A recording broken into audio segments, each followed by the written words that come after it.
koobkan xidhiidhka kubadda cagtana sidoo kale daawadayaal wuu martigeliyaa sidoo kale waxa uu martigeliyaa ciyaaraha gobolada ee Somaliland oo dabayaaqadii sanadkii 2020 daawadayaal ku soo gabagaboobay garoonkan Hargeysa Stadium gool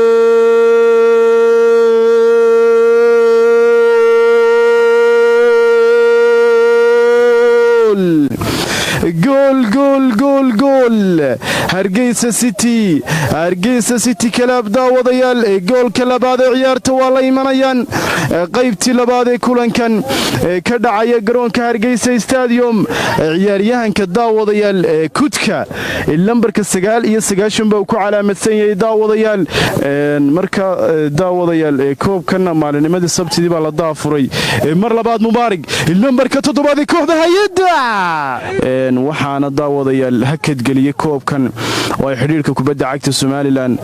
daafureen toddobaadkan sabtidii baa la daafuray 32 kooxood baa ku tartamaya daawadayaal oo heerarka kala duwan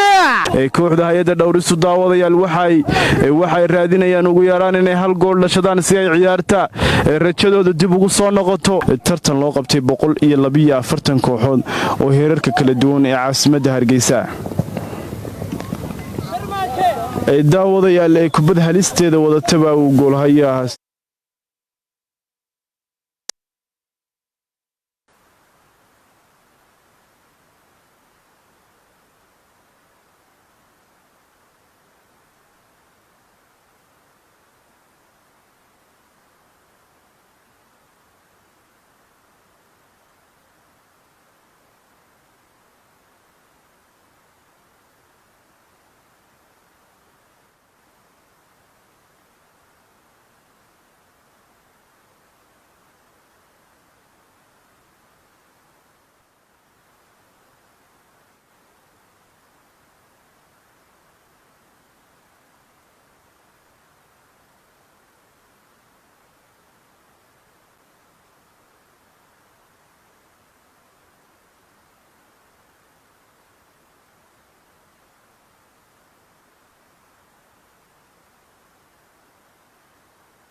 نعكو دربيدا هاتيرو